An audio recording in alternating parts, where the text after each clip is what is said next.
Bienvenue. Et s'il existait une force, presque magique, capable de transformer de petites sommes en véritables fortunes? Son ingrédient secret, ce n'est pas l'argent, mais quelque chose que l'on possède toutes et tous, le temps. Allez, découvrons ensemble comment fonctionne cette incroyable puissance. Pour commencer, on va prendre une image toute simple, celle d'un pommier. Il ne fait pas que donner des fruits. Non, chaque pomme contient des pépins, et ces pépins sont la promesse de futurs arbres qui eux-mêmes donneront des pommes pleines de pépins. Vous voyez où je veux en venir? C'est cette idée de croissance qui se nourrit d'elle-même qui est au cœur de notre sujet. Alors, comment est-ce qu'on passe de l'image du pommier à la réalité de nos finances? Comment cette toute petite graine peut devenir un véritable verger? Eh bien, le mécanisme est plus simple qu'on ne le pense, mais ses effets, eux, sont absolument spectaculaires. Il faut bien voir la différence. D'un côté, il y a les intérêts simples. L'argent travaille, oui, mais il travaille tout seul. C'est une croissance régulière, linéaire, mais assez lente. Et de l'autre côté, ah là, c'est une autre histoire. Avec les intérêts composés, non seulement l'argent de départ travaille, mais les gains qu'il génère se mettent eux aussi au boulot. C'est le fameux effet boule de neige. Plus elle dévale la pente, plus elle grossit et plus elle accélère. En fait, pour le dire autrement, avec les intérêts composés, notre argent a des enfants et ces enfants ont à leur tour des enfants. C'est une véritable dynastie financière qui se met en place. Un cycle vertueux qui s'amplifie à chaque année qui passe.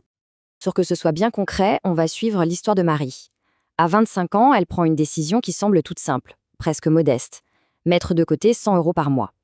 Un petit geste, une habitude régulière, qui va, sans qu'elle s'en doute encore, complètement transformer son avenir. Bon, avant de voir le résultat final, une petite question. Si Marie met bien ses 100 € de côté tous les mois, pendant 40 ans, au total, ça représente combien d'argent versé de sa part? Le calcul est assez direct. 100 € fois 12 mois, le tout pendant 40 ans, ça nous fait 48 000 €. C'est la contribution totale de Marie. Gardez bien ce chiffre en tête, c'est notre point de départ. Et maintenant, accrochez-vous. Marie a donc versé 48 000 € de sa poche. Mais avec la magie du temps et des intérêts composés qui travaillent en coulisses, disons avec un rendement moyen de 7% par an, à votre avis, quelle somme va-t-elle retrouver sur son compte à 65 ans? Le résultat, près de 240 000 €. Oui, vous avez bien entendu, c'est 5 fois la somme qu'elle a réellement investie. Ce n'est pas une erreur de calcul, c'est juste la puissance exponentielle du temps qui a fait son œuvre. C'est fou, non? La différence, ces 192 000 € qui semblent sortis de nulle part, vient entièrement de ces gains qui ont eux-mêmes généré leurs propres gains. Encore, et encore, et encore. La petite boule de neige du début est devenue énorme. Et ça nous amène au facteur le plus crucial de toute l'équation. Le plus important, ce n'est pas forcément le montant qu'on investit, c'est surtout le moment où l'on commence. Mais imaginons un instant, que se serait-il passé si Marie avait attendu un peu? Si au lieu de commencer à 25 ans, elle avait commencé à 35? C'est toujours le même montant, 100 € par mois, juste 10 petites années plus tard. L'impact peut-il vraiment être si grand que ça? Le résultat est stupéfiant. En démarrant à 35 ans, son capital final tombe à environ 120 000 €. C'est la moitié. Elle a perdu la moitié de son capital final juste en attendant 10 ans. Ces 10 années d'attente lui ont coûté 120 000 €. Regardons les chiffres de plus près. C'est là que ça devient vraiment parlant. Pour seulement 12 000 € de plus versés de sa poche, Marie a gagné 120 000 € supplémentaires à la fin. C'est une illustration parfaite du pouvoir incroyable du temps. La leçon est donc très claire. Les premières années sont de loin les plus importantes. C'est elles qui posent les fondations et qui donnent à la boule de neige le plus de temps possible pour prendre de l'ampleur.